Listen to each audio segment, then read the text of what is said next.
President Trump has now floated the possibility of U.S. intervention in now Cuba, maybe Colombia and Greenland. Are these issues that you expect to come up at the briefing today?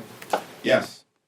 And there is no military action that should be taken in Venezuela, in Greenland, in Panama, in Canada, in Cuba, or anywhere else on this globe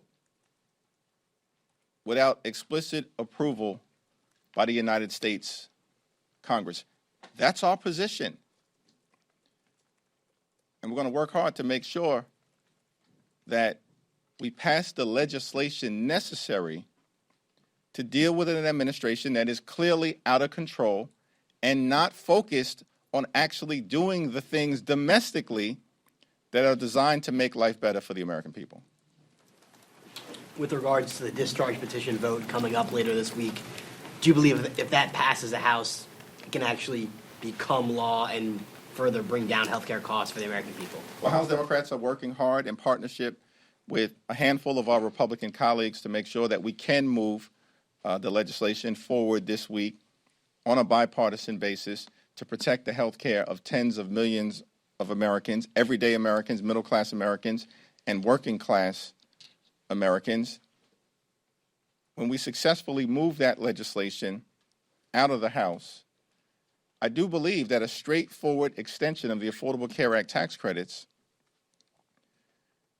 similar to the bill that will be moving in the House, is the one piece of legislation that we know has bipartisan support by a majority of U.S. senators. Every single Senate Democrat and at least 4 Senate Republicans who have previously voted for a 3-year straightforward extension of the Affordable Care Act tax credits. There is no reason why this legislation, upon successfully being voted out of the House, shouldn't be taken up immediately by the Senate and passed. The only obstacle is John Thune and Senate Republicans who want to play procedural games as opposed to protecting the health care of the American people when they know that a majority of United States senators support extending the Affordable Care Act tax credits and making sure that we protect the health care of working-class Americans.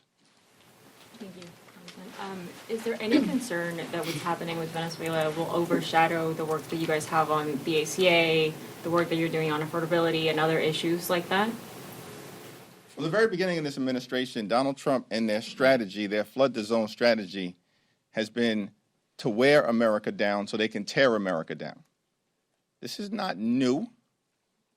This has been the reality of the chaos, the confusion, the corruption, the crisis that has characterized the Trump administration since the very beginning. And we're going to have to continue to navigate our way through all of the challenges that are thrown at the American people, and eventually to end this national nightmare and continue this country's great march toward a more perfect union. We're starting the week. We have to deal with extending the Affordable Care Act tax credits. We will. We're going to confront the administration as it relates to actions that they took connected to Venezuela and the possibility that they're going to send additional troops into Venezuela, which is a non-starter, future military action, a non-starter.